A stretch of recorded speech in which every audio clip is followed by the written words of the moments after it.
sky, 'cause you're a sky full of stars. I'm gonna give you my heart.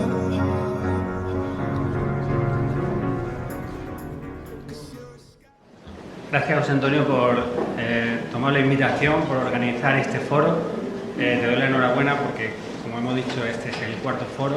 Muchos de los que estáis aquí ya nos hemos visto otras veces, otros sois la primera vez que habéis venido. Espero que podáis venir más veces, los que venís de fuera de Málaga con más esfuerzo, porque habréis hecho un viaje, todo a prisa para llegar a tiempo a la charla. Espero que no estéis defraudados del contenido. Y tenéis mucho mérito, aquellos que no sois oncólogos, de aguantar la brasa que estáis recibiendo, una brasa intensiva a vuestras neuronas, que a día de hoy estarán ya hartas de tanta información. Pero si todavía tenéis alguna neurona que os funcione, intentaré usarla y poder daros algunos mensajes del tratamiento de lo que yo voy a hablar, ¿no? Como quiero que descanséis y vuestras neuronas descansen un poco, voy a poner una diapositiva de relax, en el que, como vemos, pues aquellos que venís de fuera, es la primera vez que venís a Málaga, o hace tiempo que no habéis venido a Málaga, pues podréis disfrutar luego, si nos acompañáis, pues que ha cambiado mucho, es una ciudad muy moderna, que pues tenemos incluso cruceros, que luego podremos tomarnos un cóctel en la terraza del Oasis of the Sea. Bueno, ¿lo habéis creído o no? Ya quisiéramos nosotros tomarnos un cóctel en la terraza del Oasis de Sydney, pero para próximos congresos no lo descartamos de que pueda ser una de las innovaciones a mejorar. Sí habrá un cóctel en la terraza del AC Málaga. Una vez descansado, pues yo voy a intentar hablar en los próximos 15 minutos del tratamiento de los sarcomas. Y de los sarcomas de parte blanda y sarcomas ginecológicos. Los sarcomas, aparte de parte blanda y ginecológicos, hay sarcoma óseo y hay el famoso tumor de Gis, tumores mesenquimales. De todo no puedo hablar en 15 minutos. Sería, vamos, milagroso que resumiera el tratamiento de todos los sarcomas. Entonces, me voy a centrar sobre todo en las innovaciones de sarcoma de parte blanda y ginecológicos. Los sarcomas óseos no los voy a abordar, ni tampoco voy a abordar los cambios en tumores de Gis. Y dentro de la charla, los objetivos son hablar un poco de lo que son centros de referencia en el tratamiento del sarcoma, hablar un poco del tratamiento neoadyuvante y adyuvante, que eso quiere decir antes y después de la cirugía, introducir un poco los conceptos de subtipos histológicos, que hay 50 subtipos de sarcoma, con muchos de ellos diferentes tratamientos según el subtipo histológico, y aportar el nombre de nuevos fármacos y nuevas opciones terapéuticas que tenemos para esta enfermedad, que es una de las enfermedades raras. Los sarcomas son un 1% de los tumores del cuerpo y de ese 1% de tumores ya digo que hay 50 subtipos, ¿no? Hablar de sarcoma es hablar también del grupo G, y hablar del grupo G es hablar del presidente Javier Martín Broto. La línea de investigación y el desarrollo que está realizando el grupo G, desde mi punto de vista, es de admiración y sobre todo el acierto que tiene en el enfoque de estudio y el impacto que tiene a nivel europeo y mundial. Los centros de referencia, pues cada uno de nosotros tendremos nuestras opiniones si estamos a favor o en contra de que haya centros de referencia. Se ha hecho una acreditación del grupo GEIS, abierto una línea de acreditación, y esa línea, ese plazo se cerró en junio y solo 5 centros a nivel España han conseguido la acreditación como centro de referencia en el tratamiento de los sarcomas, que son el ICO, San Pau, San Carlos de Madrid, Gregorio Marañón y el Virgen del Rocío. Hay una obviedad que sería la distancia en España, que hay mucha distancia y eso puede ser uno de los inconvenientes, pero desde mi punto de vista, mi opinión es que es positivo que haya centros de referencia. Quizás esto no deba ser café para todos, que todos los sarcomas deban ir ahí, sino que a lo mejor habría que seleccionar pues, edad, o que el paciente tenga la oportunidad o que sepa que hay un centro de referencia. Supongo que el GEIS trabajará en cómo articular estos centros de referencia, y a nivel del grupo Quirón pues sería una idea exportar. Somos 43 hospitales y quizás deberíamos saber dentro de nuestro grupo cuáles son los centros de referencia, cuáles son las líneas de investigación en sarcoma, posibilidad de ensayo, posibilidad de tener interrelación entre nosotros.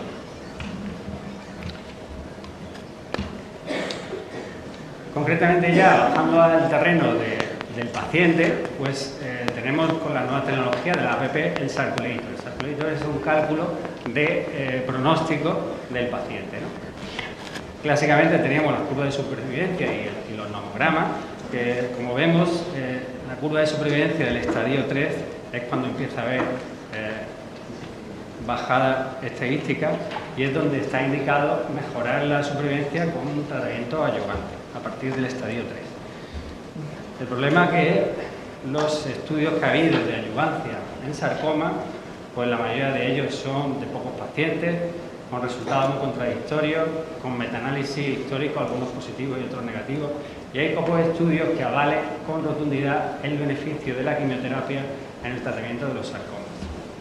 Concretamente, como estudios positivos, sería el SPARC metaanálisis del 2008, que incluía 18 estudios con 1.950 pacientes, en el que había estadísticamente significativo, está subrayado en rojo, tanto impacto en la recidiva local, la recidiva a distancia, la supervivencia global, de forma toda ella significativa, con un impacto en la reducción de muerte de un 11% versus cirugía sola.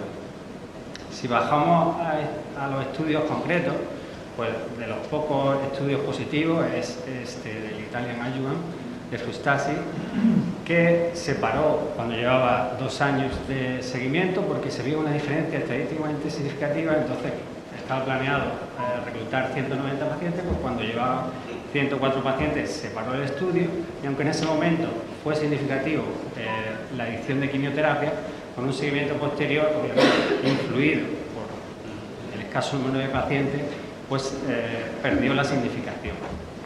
Entonces, a nivel de guías terapéuticas, pues literalmente lo que pone en la guía ESMO, no hay un consenso del papel adyuvante de la quimioterapia. Parece ser que, extrapolando resultados y subgrupos, los de alto grado, mayores de 5 centímetros de profundo, son los que se podrían beneficiar de enlentecer la progresión y la recidiva tras quimioterapia, ¿no? El grupo GACE ha intentado enfocar este problema desde otro punto de vista, que es, como sabemos que hay muchos subtipos histológicos, vamos a intentar dar una quimioterapia específica para cada subtipo, ¿no? Entonces, este estudio randomiza a histotipo dirigida, una quimioterapia, por ejemplo, en los leiomyosarcomas dar gencitabina más de TIC, en los liposarcoma misoides dar travestidina, en los sinoviales dar ifosfamida alta dosis, versus una quimioterapia estándar.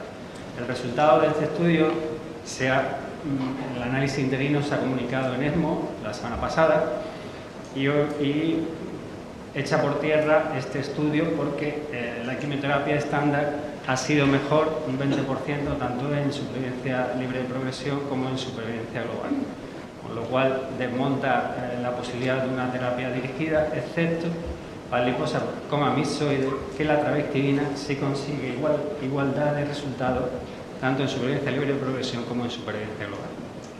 Por tanto, un poco esta línea se nos ha caído, habrá que enfocarlo en el futuro, el grupo GACE pensará cómo. Si ahondamos en los liposarcomas, por ejemplo, que sería el tipo histológico más frecuente, pues es un ejemplo de la dificultad que tiene el tratamiento de los sarcomas. Nosotros hablamos de liposarcoma y mentalmente pensamos que todo es igual, pues no. Si andamos en los liposarcomas, hay 3 subtipos de diferente comportamiento y diferentes respuestas a los tratamientos. El bien diferenciado, el que suele afectar a los tumores del retroperidoneo, y ahí se está estudiando, porque tiene una amplificación de la ciclina K4, el palbociclib como posible opción terapéutica. En el mixoide, como habíamos dicho antes, pues se vio que había ya un estudio fase 2 previo, publicado por Gronchi, que había una sensibilidad específica a travestidina. Los liposarcomas misoides se caracterizan molecularmente por una translocación Fuchs-Chop que da selectivamente mejores resultados con este fármaco. Y también se vio in vitro que había una sensibilidad a la radioterapia. Por tanto, el grupo Hayes, en colaboración con el grupo francés y el grupo italiano, están desarrollando el estudio TRAS, que consiste en pacientes con sarcoma, liposarcoma misoide de extremidades o metástasis pulmonares, administrar quimioterapia con travestidina y radioterapia concomitante neoadyuvante. Esta es una imagen seguida por el Dr. Martín Broto de un ejemplo de respuesta a radioterapia junto a travestidina que en muchos casos consigue respuestas patológicas completas. En los sarcomas retroperitoneales, la cirugía es prácticamente la única arma terapéutica actual. Existe esta publicación de un consenso de cómo debe ser una cirugía muy agresiva, que también sería un ejemplo de centro de referencia. O sea, abordar estas cirugías, el cirujano debe tener un entrenamiento y por eso sería un ejemplo tipo de cómo los centros de referencia pueden mejorar los resultados. En el sarcoma retroperitoneal no está indicada la quimioterapia adyuvante, y la radioterapia adyuvante, el problema que tiene es que tiene gran campo y suele ir con gran toxicidad. Por lo tanto, se está investigando dar quimio-radio o radio preoperatoria. Hay estudios que están en marcha con un fase 3 randomizado, el STRAS, que compara cirugía versus radioterapia más cirugía. Y pasamos a la enfermedad metastásica. Enfermedad metastásica, cuando ya hay metástasis, hemos abandonado el tratamiento después de cirugía, y no solamente estaría el papel de la quimioterapia. Como son tumores de difícil respuesta, pues la observación en pacientes asintomáticos es una de las opciones. El tratamiento paliativo con radioterapia, la CIBRT ha mejorado mucho el poder tratar metástasis pulmonares de pequeño tamaño, la cirugía paliativa, la quimioembolización, en fin, existen otras armas terapéuticas distintas a la quimioterapia. Y si hablamos exclusivamente de quimioterapia, pues hasta la fecha el tratamiento estándar era la duda de si hacer doxorubicina solo o combinación de doxorubicina más ifosfamida. La combinación no aumenta la supervivencia global, que es la curva de arriba, y sí aumenta el intervalo libre de progresión y la tasa de respuesta. Entonces la combinación quedaría un poco reservada para casos que necesitamos una respuesta porque hay una amenaza para la vida o que hay una opción de resecabilidad. Este es un ejemplo de una chica de 31 años con un sarcoma sinovial en la pared costal, el primario, y con metástasis al diagnóstico bilateral. Era un tumor irresecable con la presencia de múltiples metástasis pulmonares, y se inició una terapia combinada de IFO-ADRIA con una respuesta mantenida durante 7 meses después de acabar el tratamiento. En función del tipo histológico, pues veremos subtipos con mayor respuesta a la quimioterapia, como son los sarcomas, los angiosarcomas, los sarcomas sinoviales, los liposarcomas misoides, con una respuesta intermedia, como son los leimiosarcomas, los sarcomas pleomórficos o el tumor fibroso solitario. Tendremos también sarcomas resistentes, como son el pecoma, el sarcoma epiteloide, y con nula actividad, el sarcoma alveolar, por ejemplo, el masquenoteloma epiteloide. Y todo eso nos lleva a que en estas entidades de escasa respuesta, pues hay nuevas dianas terapéuticas, como puede ser en el dermatofibrosarcoma protuberante el tratamiento con imatinib, en el sarcoma alveolar el tratamiento con cediranib o sunitinib, en los pecomas inhibidores de la vía mTOR, etcétera, etcétera.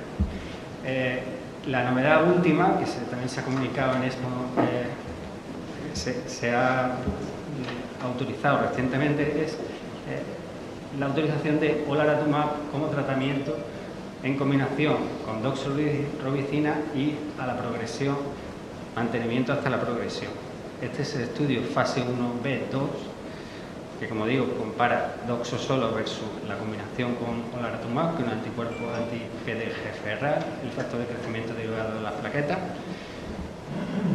Y lo que consigue, aunque no hay un impacto en supervivencia libre de progresión, sí lo hay en supervivencia global con una diferencia de 12 meses. Esta diferencia tan significativa ha hecho que las autoridades, con un fase 1-2, aprueben el fármaco a fecha de 16 de septiembre con una aprobación condicionada a un fase 3 posterior. Ante la falta de estudios de este nivel, hablábamos antes que con doxo podría, la supervivencia es solo de unos 15 meses.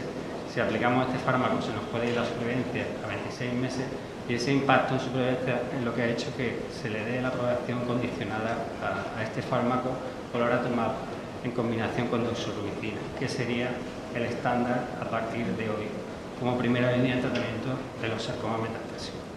No hay diferencias por histología, no la habrá, pero no la sabemos, y habrá que ahondar en esa diferencia, en la diferencia de expresión, y ver cuál de los distintos subtipos se puede beneficiar más de esta combinación. Como segundas opciones, pues hay muchos tratamientos, o hay más que hace unos años. Hay algunos novedosos. La eribulina, otro fármaco, ha conseguido la aprobación este año. La ifosfamida, pues es un fármaco antiguo que ya si lo hemos descartado como primera opción en primera línea, pues nos quedaría para segunda línea en subtipos que tengan mayor respuesta, como son los sarcomas sinoviales, que este es un estudio de igualdad en comparación con doxorubicina en primera línea. La combinación de taxotere gencitabina sería otra opción de segunda línea, por ejemplo el leiomyosarcoma. Este es un estudio que también da igualdad en primera línea de doxorubicina frente a docetacel más gencitabina. Este es un estudio puro de docetacel gencitabina en segunda línea, que básicamente viene a corroborar lo mismo, que hay una mayor respuesta en leiomyosarcoma, en sarcomas pleomórficos y en sarcomas, liposarcomas tipo pleomórficos también.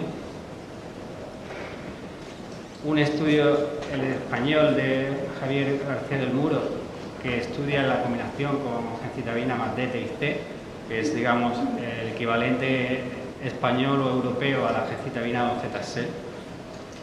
Tampoco sabemos en qué subtipo va mejor este estudio. Está desarrollándose nuevos estudios para analizar esto.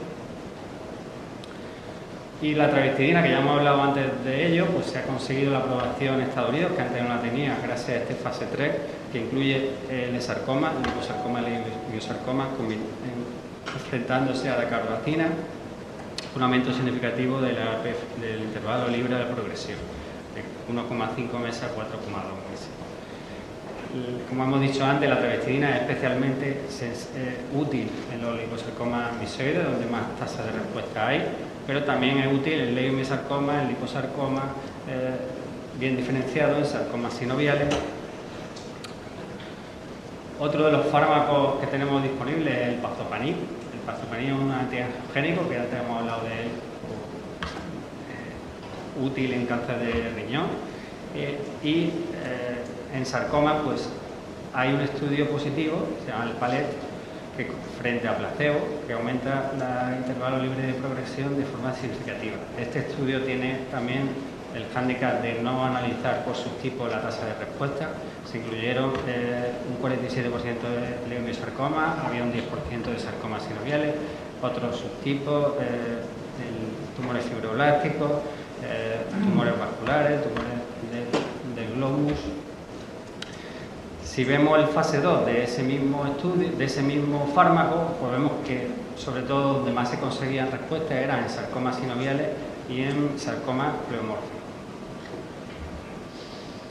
Hay un estudio en marcha del GEI, hay varios estudios, esto de la derecha, porque se ha visto que los tratamientos antiangiogénicos son especialmente útiles, por ejemplo, en sarcomas alveolares, en sarcomas de tumores de células redondas y pequeñas, y en el tumor fibroso solitario. Esos son los fases específicos que hay, fase 2 de investigación del grupo GES.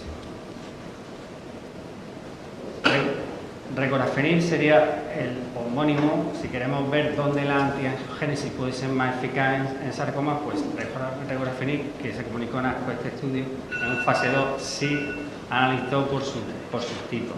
Y los resultados son muy parecidos a los del Pazopanib, solo que el Pazopanib, si nos vemos la curva de abajo, el Pazopanib consigue 4,1 versus 1 y regorafenib consigue 4 versus 1.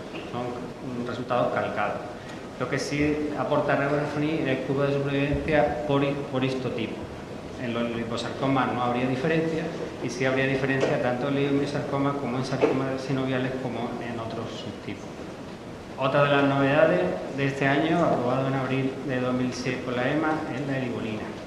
La eribolina tiene un fase 3 que se compara con dacarbatina, que en este estudio se incluyeron liposarcoma y leiomyosarcoma. Y al contrario de lo que hemos dicho antes, de que los antiangiogénicos no son útiles en liposarcoma, con la eribolina pasa todo lo contrario. Donde más beneficios se obtuvo, con 7 meses de diferencia de supervivencia global de 8 versus 15, es en la variante de liposarcoma. Por ello, se ha aprobado en el subtipo de liposarcoma. O sea, tendríamos la ventaja de tener una opción de tratamiento para liposarcomas y opciones para todo el resto, menos para liposarcomas con los antiangiogénicos. Existe también más terapia, pero no es motivo de cansaros más. También la inmunoterapia, de la que se ha hablado antes, un estudio de pembrolizumab con una tasa de respuesta en sarcomas pleomórficos como más llamativa, el subtipo que más benefician, 44% de respuesta. También un estudio negativo de nivolumab en sarcoma uterino. Y de sarcoma uterino simplemente 3 cosillas voy a deciros. Los estudios que hay antiguos, desde el año 85, pues incluían los carcinosarcomas dentro de los sarcomas uterinos. Este subtipo histológico ya no se clasifica como sarcoma uterino, sería más un subtipo de carcinoma de endometrio, y la combinación de carboplatino y taxol, igual que pasa con los cánceres de tipo seroso de ovario, pues sería el tratamiento estándar, ¿no? Y los leiomyosarcomas y sarcomas de endometrio de alto grado son los que estarían en discusión qué tratamiento aplicar. Para estos tumores, leiomyosarcomas puros, pues hay un estudio en adyuvancia que es fase 2. Generalmente ahí la duda sería si aplicar taxotere gencitabina o no aplicar nada. En este tipo en este estudio fase 2 pues se consigue un intervalo libre de progresión del 57% a 3 años. Son datos prometedores y hay un estudio fase 3 en marcha que compara taxotere gencitabina más adria versus no quimioterapia.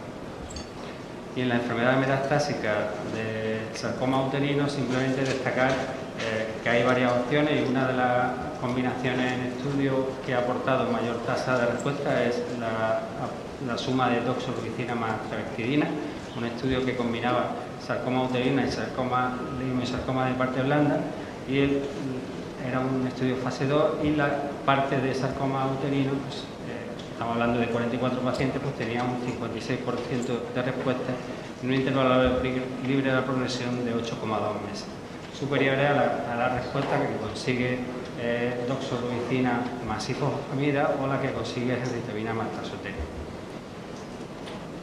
¿Y cuánto mantener este tratamiento? Pues también un estudio, el TEDIS, que randomiza a seguir con, por ejemplo, trabectidina tras progresión o tras un intervalo o tras que haya una progresión o seguidamente tras 6 ciclos de quimioterapia.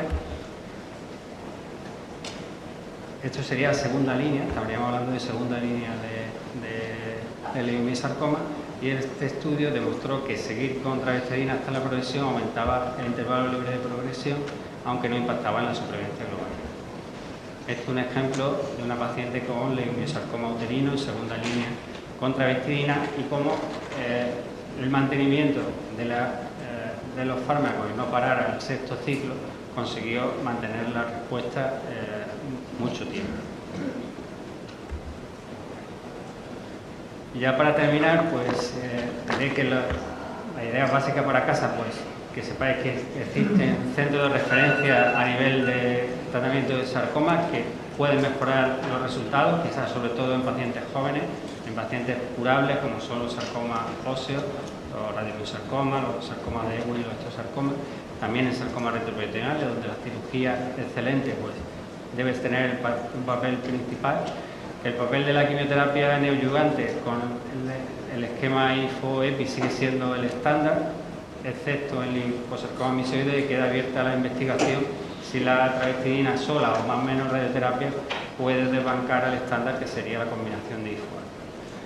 Hemos hablado de los distintos subtipos histológicos, que cada uno de ellos pues, va a tener un tratamiento específico, tanto en primera como en segunda línea, y hemos hablado de las distintas nuevas drogas que hay, sobre todo la importancia del oratumab en primera línea, como nuevo estándar en combinación con doxorubicina, y las distintas opciones que hay en segunda línea con la incorporación de la irinobulinina en liposarcoma y en sarcomas sinoviales y no liposarcomas, los antiangiogénicos como mejor opción.